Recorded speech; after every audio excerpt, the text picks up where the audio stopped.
Sawyer Allen and Shea Keitler out for the opening face-off.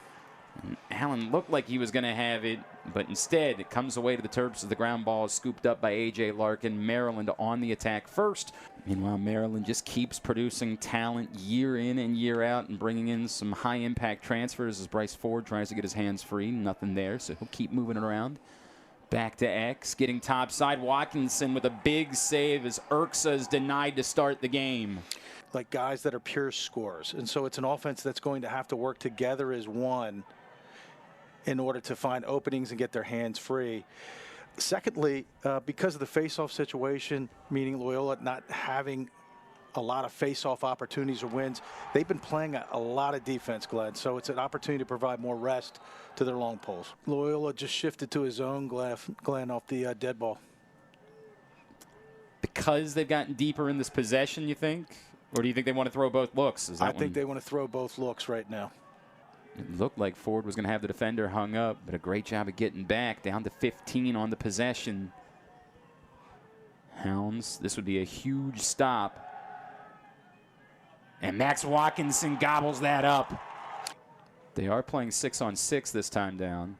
Haberman sends it back up top and already down into the final 10 seconds again. Still looking for their first shot of the game. There it is, but it's denied. Maryland. Loyola quick to go on the slide. A deflection, but Stovall is able to hold on to it as the next group is out there for the Terps. Running shot, Watkinson again, denying Kelly. 10 seconds remaining, will stay with the Terps.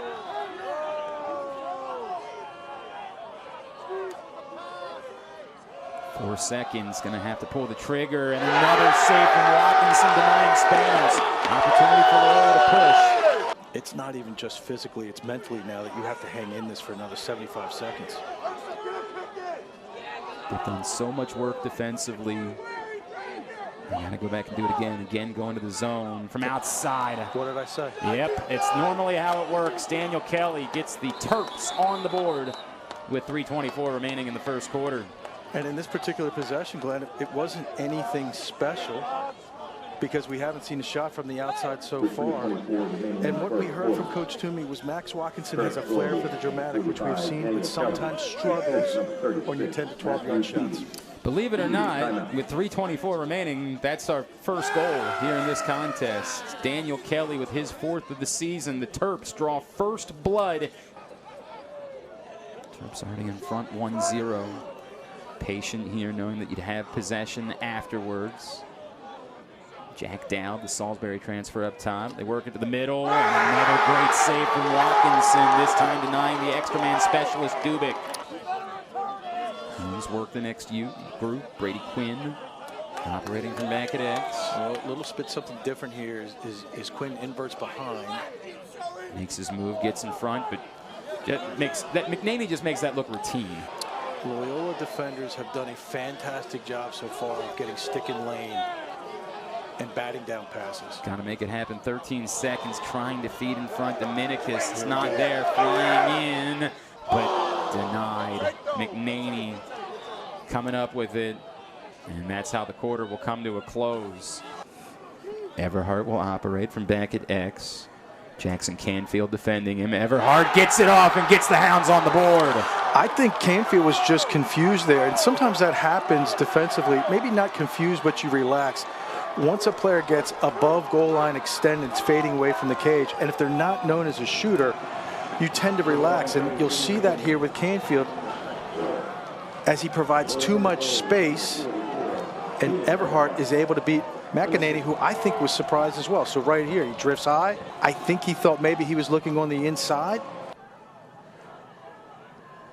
Now they're not going to so much invert from behind, but they're going to attack from the corner. Minikis goes kamikaze style in front. Now what's the call? The flag's going to be out either way. They're going to call it a goal. Matthew Minikis puts the Hounds in front. Dodging from that corner, Glenn, can be really difficult for a defender because of the angle, particularly if you have a left-hander like Minikis who's adept at getting in the inside. The defender has to worry about the pick. It's difficult to get an understanding of where you are, so the goalie has to communicate clearly, and the slide becomes very difficult at that angle. And Minicus does a wonderful job of diving over and then converting. Loyola back-to-back goals to move in front. They get it back. Trying to get a little advantage here with Murphy flying in. Murphy pulls the trigger and scores. I was just getting ready to say, Glenn, here's one of those situations. Do you go or you pull it back? But they're feeling it, and they went, and they converted. Luke Murphy makes it 3-1. 3 unanswered goals from the Hounds here in the second quarter. They've come to life. The crowd is feeling it.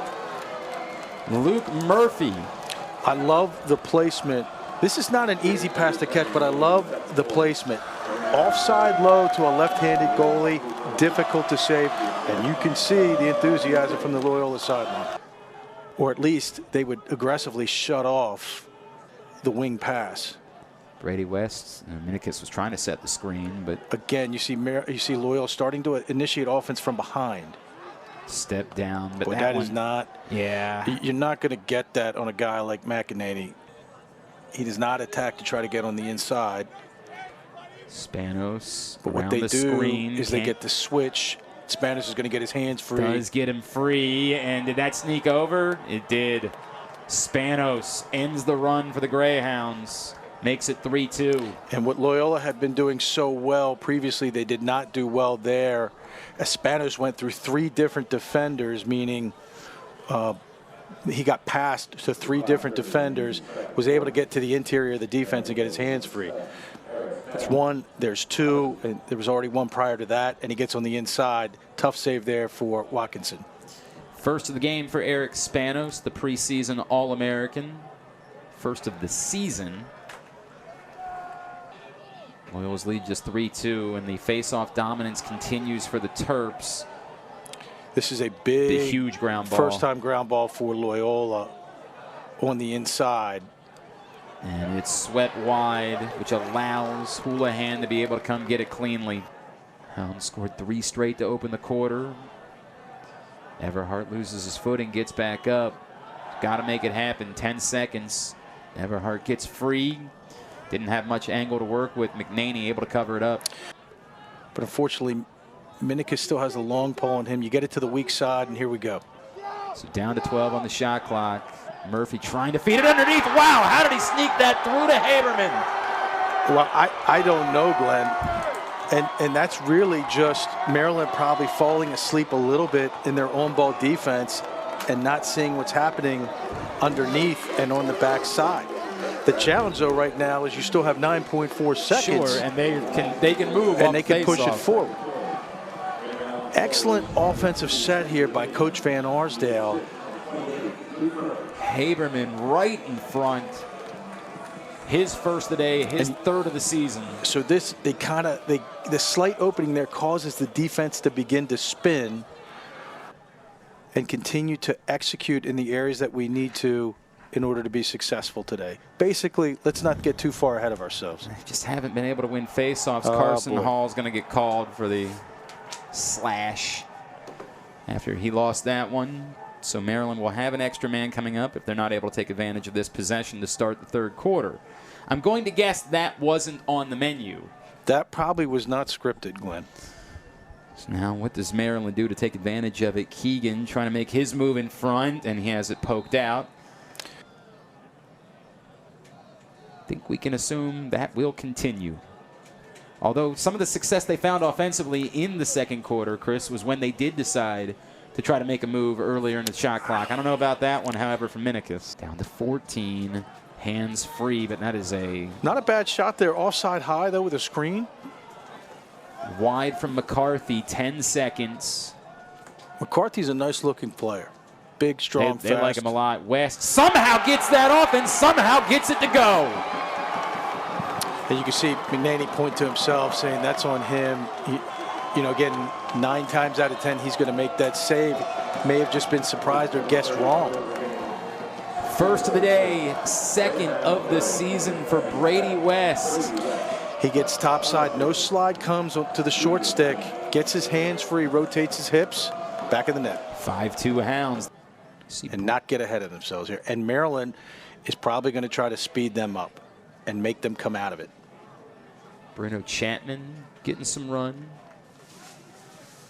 Everhart gets in front, and I'm going to assume that's not what you're looking for. Going nowhere, 14. Back to Everhart. And then we'll probably just go from here, just invert from here. Haberman got to make his move, 5 seconds. And he is slowed down, feeds it in front. Oh, boy, they got a much better look out of that than I expected, but McCarthy denied. Down to 20 on the shot clock. Keegan, he's got the short stick on him. When 2 come from the inside from Loyola, Maryland has to react more quickly.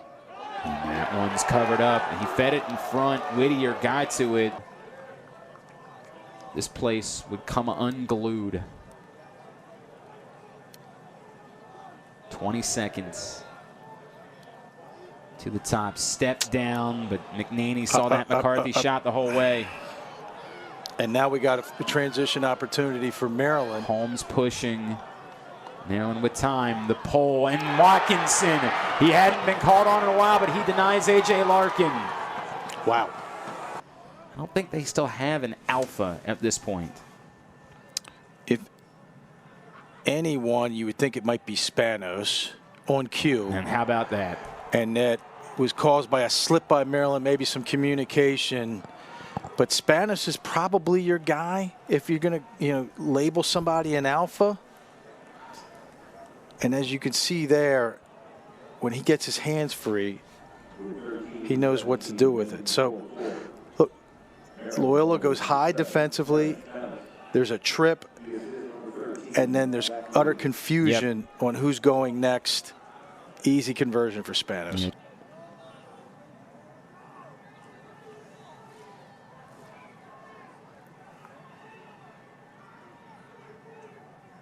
Back to X. Spanos gets in front. Watkinson a huge save, but extra man opportunity coming from Maryland.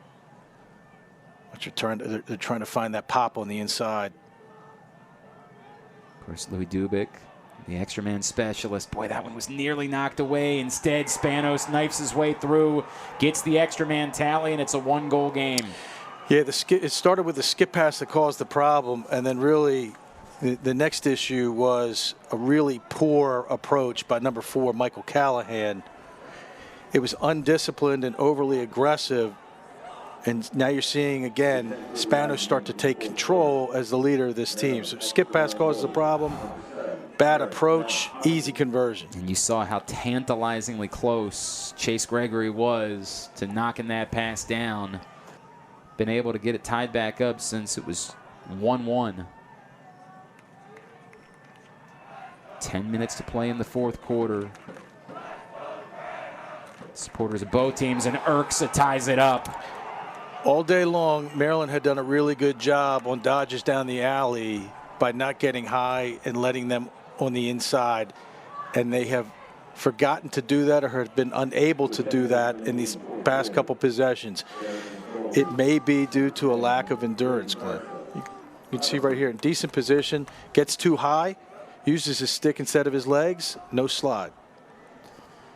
Urksa's first of the day makes it 5-5. Great slide there by Houlihan. Now does it create a matchup, though, for Maryland that's advantageous to them? Whittier makes his move, doesn't have the angle. And getting in front, Maryland's got 4 straight. Spanos has his 4th of the day, and the Terps are in front for the first time since it was 1-0. Yeah, and Jake Wilson's really having a tough couple of minutes here as he's been scored upon 3 times. In that particular scenario, he falls asleep, and Spanos creeps behind him, and Spanos is now taking control. As you see, again, Jake Wilson loses his man, turns his back to the ball watches. The next goal will trigger a media timeout, but if it's a Maryland goal, that'll be 5 straight and a 2-goal deficit with under 6 minutes to play. Huge play. Massive CTGB for double R. Remy Reynolds, boy, thinking about it. And oh my gosh! I can't believe he took the shot. I can't believe it got through. At that moment, I thought he is going to be buried on the bench for the next 4 games. Wow, what a change of events. And then to your point, we get a media timeout. CTGB pole goal. Remy Reynolds, the highlight machine. We got a tie game with 5:31 to play in Baltimore. You can follow, They have been the tougher team today. You can follow the Patriot League on social. Instagram, Threads, X, YouTube, and LinkedIn, all at Patriot League as Maryland goes back in front with Daniel Kelly. Yeah, and Loyola's losing their discipline, Glenn, on these down screens, as you're having now like two guys drift to the same guy that's leaving the opening for Kelly there. It's a real shame. As you can see, they're in decent position there, but two guys drift over. They have three guys in one spot, and Kelly converts. There wasn't anyone within 4 yards. It has been a very entertaining game. Quinn, nothing there, feeds it up top. And here we go with Mitty on the backside. And an early shot. And a terrible shot. McNaney saw it the entire way. It's a young player, Keenan Everhart. Now, does Brady West actually set a screen? Does he back out of it? And here we go. Schaller with them. Everhart trying to get free top side. Everhart will get the look. And oh my gosh, he got it! You got to be kidding me. 2.2 seconds left. You got to be kidding me. You got to be kidding me. Maryland played that about as well as you could play. There was no switch, forcing him away from the cage, and somehow he sneaks it on the inside. Keenan Everhart with 2 seconds remaining. I mean, look at this. They play it well. We can't get the screen. There's no switch going away from the cage. Somehow able to tuck it in that near post. Wow. Keenan Everhart, what a home debut for that young man. Hold it for the entirety of overtime. Glenn, I got a feeling if Loyola wins, it's Remy Reynolds that's going to convert this thing. That's a bold prediction. It is, but you have to do things differently to get ahead, Glenn. Carson Hall did well to keep it alive, but not able to come up with it. Maryland will have possession. Boy, that puts a lot of pressure on you defense on that short stick. Down to 30 on the possession clock. Keegan again engaging. Keegan shoots low and wins it. Maryland rallies in the fourth quarter and survives a dramatic late tying goal from Everhart to get a winner from Matthew Keegan